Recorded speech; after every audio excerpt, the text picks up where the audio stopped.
com muita honra, o presidente da Comissão de Relações Exteriores do Congresso venezuelano, Luiz Florido, e o coordenador político do movimento, o Carlos Vecchio. São integrantes da oposição. Vecchio vive no exílio, não pode entrar no seu país, mas faz sua militância de fora da Venezuela com um papel muito importante nesse processo. Eu repito o que temos dito. A Venezuela vive sob um regime autoritário, não democrático. Um país que tem presos políticos não pode ser um país democrático. Mais ainda, eles me descreviam as condições da prisão do Leopoldo López, que era um dirigente importante da oposição venezuelana. Vive numa solitária, isolado, nas condições mais opressivas.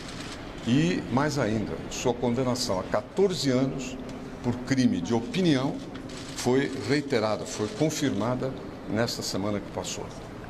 Portanto, estamos com um regime na Venezuela autoritário, discricionário, repressivo, e não precisamos ir mais longe quando pensamos na situação que o povo venezuelano está vivendo. Faltam 95% dos medicamentos, dos remédios, desabastecimento alimentar cruel para a população venezuelana, fábricas e lugares de trabalho fechados e a Venezuela sem rumos neste momento. Um país amigo do Brasil, um país que progrediu muito ao longo do século passado, não apenas no que se refere à sua economia, mas também à sua democracia, ao seu processo político.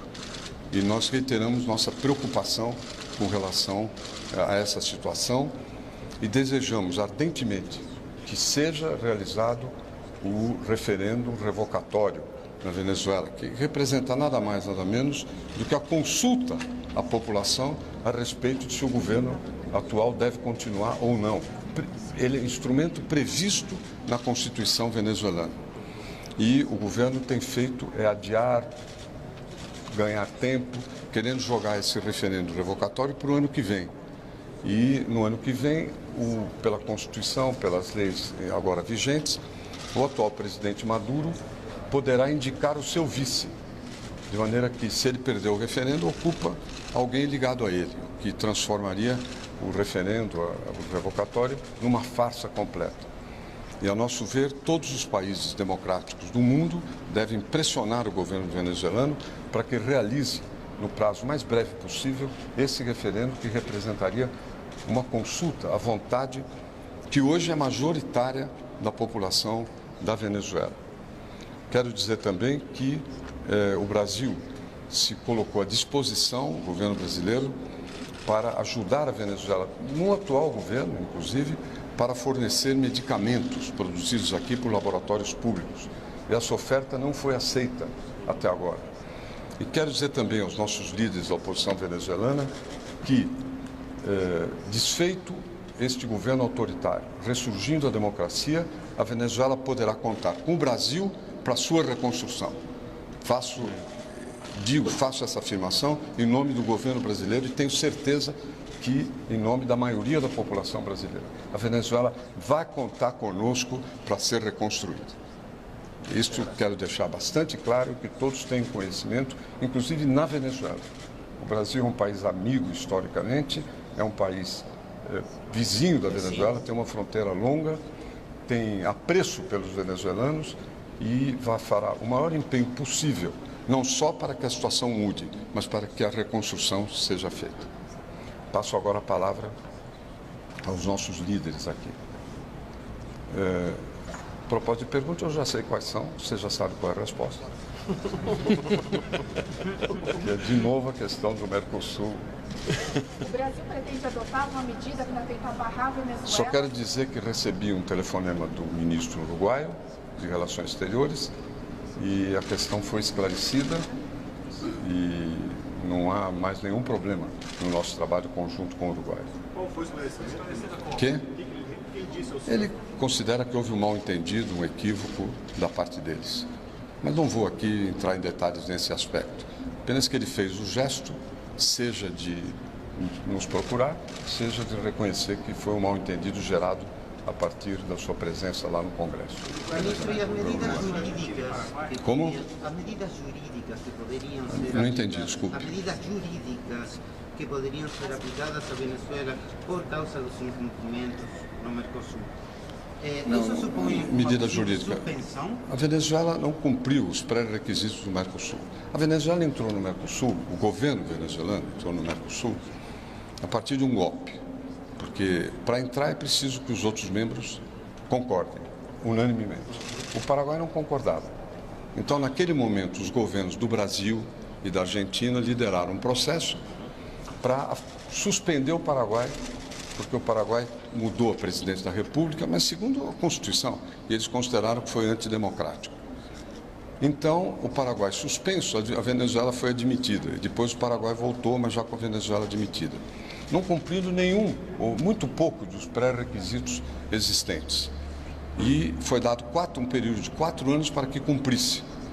E não cumpriu os pré-requisitos. Entre eles, inclusive, de direitos humanos. Não é pouca coisa. Segundo, e da democracia e direitos humanos. Segundo, vários outros dispositivos não foram seguidos. E realmente a Venezuela não tem condições de dirigir o Mercosul durante um período, porque é 6 meses, é uma presidência rotativa. Cada 6 meses vem um país, tudo por ordem alfabética. De maneira que o próximo, inclusive, seria a Argentina, pelo A. Né? Então a Venezuela não vai assumir o Mercosul. Isso é seguro. Agora, estamos procurando uma fórmula que tem que ser encontrada para poder levar o Mercosul até dezembro, e em janeiro assume o presidente Macri, né, da Argentina, o bloco, o comando do bloco.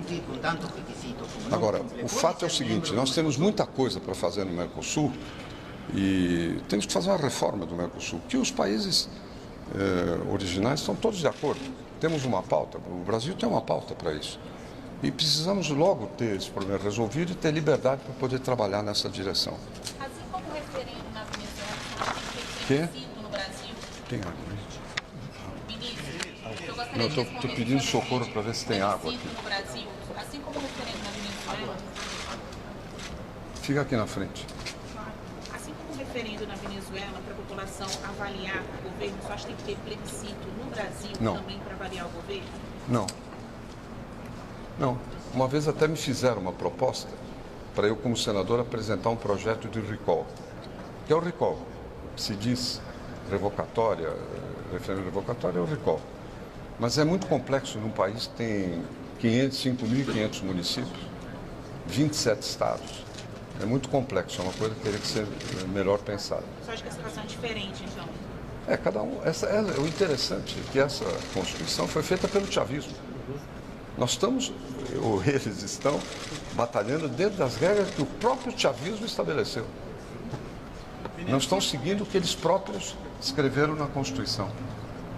Ministro, posso fazer uma pergunta, por favor? Eu vou deixar você, sim. O chanceler do Uruguai Não estou ouvindo, O Monfort. que o chanceler do Uruguai falou? Falou que está de acordo com os países... Não, nós não entramos no mérito, apenas a respeito do mal-entendido que provocaram supostas declarações suas dele lá em Montevidéu. Ele pediu desculpas? Só se falou disso. Agora, nós temos uma... Ele pediu desculpas? Nós temos uma... Ele pediu desculpas? Monfort, não vou ser indiscreto. Nós temos uma reunião dia 23 de coordenadores do Mercosul, que é muito importante. Senhor Ministro, considera que este impasse, esta divisão no Mercosul, tem implicações no acordo com a União Europeia para Nenhuma. as trocas comerciais? Nenhuma implicação. Mas Não, está a não, trabalhar nesse sentido? não estamos num estágio com a União Europeia em relação ao qual isso representasse um problema. Então continuam a trabalhar? Continuamos a trabalhar. Queremos que a União Europeia trabalhe mais. Querem? Né? Que o Mercosul está mais apressado que a União Europeia para esse acordo.